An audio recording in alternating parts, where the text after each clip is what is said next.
අපේ ජීවිත ගමනේදී හමුවන සෑම බාධකයක්ම අභියෝගයක්ම අපව වඩා හොඳ තැනකට ගෙන යන්න උපකාරී වෙන්න පුළුවන්. ඒ නිසා කවදාවත්ම අධෛර්යමත් නොවි විශ්වාසය සහ ධනාත්මක ආකල්පයන්ගෙන් යුක්තව ජීවත් වෙන්න උත්සාහ ගන්න ඕන. ඒ සඳහා මා හිතනවා මේ කතාව ඔබට ඉතා වටිනා පණිවිඩයක් ලබා දෙයි කියලා. හොඳයි එහෙමනම් වැඩි කතා නැතිව කතාව පැත්තට යමු වෙමු. ඔන්න එක රජ කෙනෙක් හිටියා. මේ රජතුමාට හිටියා ඊටාම බුද්ධිමත් ඇමතිවරයෙක්. මේ ඇමතිවරයා නිතරම කිව්වේ සිදුවන සෑම දෙයක්ම සිදු වෙන්නේ හොඳටයි කියලා. ඉතින් දවසක් රජතුමා තමන්ගේ කඩුව පිරිසුදු කරමින් ඉන්න විට එකපාරටම රජතුමාගේ අතින් කඩුව ලිස්සිලා ගිහින් එතුමාගේම පාදයේ ඇඟිල්ලක් කැපිලා යනවා. ඒ වෙලාවේ ඒක දැකපු අර ළඟ හිටිය බුද්ධිමත් ඇමතිවරයා රජතුමාට කියනවා රජතුමනි රජතුමාගේ ඇඟිල්ල කැපුණෙත් හොඳටයි කියලා. මේ කතාව අහගෙන හිටිය රජතුමාට මේ ඇමතිවරයා ගැන ලොකු තරහක් ඒ මොහොතේ ඇති වෙනවා. තරහා ගිය රජතුමා අහනවා මගේ ඇඟිල්ලක් කැපුණ එක කොහොමද මිනිහෝ හොඳක් වෙන්නේ කියලා.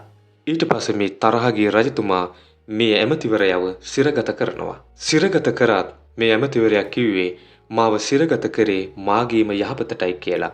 ඉතින් මේ ඇමතිවරයා සිරගත කරලා මාස 2-3ක් ගත වුණා. දවසක් රජතුමා දඩේමේ ගියා. මුවෙක් පස්සේ ලුහුබදිමින් රජතුමා කැලේ ඇතුළටම ගිහින් අවසානයේ අතරමං වෙනවා. එතනදී කැලේ හිටිය ගෝත්‍රික පිරිසක් රජතුමාව අල්ලගෙන අරගෙන යනවා. මේ ගෝත්‍රික පිරිසත් දෙවියන් උදෙසා බිල්ලක් දෙන්න මිනිස්සෙක් හොයමින් ඉන්න විට තමයි මේ රජතුමාව මුණ ගැහුනේ. ඉතින් මේ ගෝත්‍රික පිරිස රජතුමාව නාවලා අලුත් ඇඳුම් අඳවලා මල් මාලා පළඳවලා දැන් මේ රජතුමාව බිලි දෙන්නට තමයි සූදානම් වන්නේ. එහෙම සූදානම් වනකොට ගෝත්‍රික නායකයා දකිනවා රජතුමාගේ පාදයක ඇඟිල්ලක් නැති බව. මේ ගෝත්‍රික කණ්ඩායම විශ්වාස කරන දෙයක් තමයි මිනිහෙක් දෙවියන් උදෙසා පූජා කරන විට ඒ බිල්ල සඳහා යොදා ගන්න ඒ මිනිසයාට අංග සම්පූර්ණ අවයව තිබිය යුතුයි කියන එක. ඉතින් රජතුමාගේ එක කකුලක ඇඟිල්ලක් නැති නිසා එදා අර ගෝත්‍රික පිරිස මේ රජතුමාව නිදහස් කරනවා. ගෝත්‍රිකයන්ගෙන් බේරිලා මාලිගයට ආපු රජතුමා තේරුම් ගන්නවා තම ඇඟිල්ලක් කැපුණු නිසා තමන්ගේ ජීවිතය බේරුණ බව.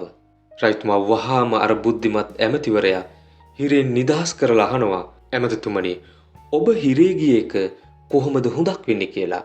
ඇමතිවරයා hina වෙලා කියනවා මම හිරේ නොගියා නම් රජතුමනි මට සිද්ධ වෙනවා ඔබ වහන්සේ සමග දඩේමේ යන්න. එහෙම වුණා නම් සියලු අවයව වලින් අංග සම්පූර්ණ වූ මම ඒ ගෝත්‍රිකයන් බිල්ලට ගන්නට තිබුණා. ඒකයි මම කිව්වේ රජතුමනි සියල්ලම සිද්ධ වෙන්නේ යහපතට කියලා. මෙන්න මේ විදිහටයි ඒ කතාව අවසන් වන්නේ. අපේ ජීවිත තුලත් සමහර අවස්ථාවල අපිට හිතෙනවා සමහර දේවල් ඊටාම නරක විදිහට සිදු වෙනවා කියලා. නමුත් කල් ගියාම තේරෙනවා ඒවා තමාගේම යහපතටම සිද්ධ වුණු දේවල් බව. ඉතින් ඒ නිසා සිදු වුණු දේවල් ගැන පසුතැවෙන්නේ නැතිව ඒ සියල්ල සිදු වුණේ යහපතටයි කියලා හිතලා ධනාත්මක ආකල්පයන්ගෙන් යුක්තව ඉදිරියටම යන්න කියන ආරාධනාව කරමින් අදට සමුගන්නවා සියලුම දෙනාට තෙරුවන් සරණයි.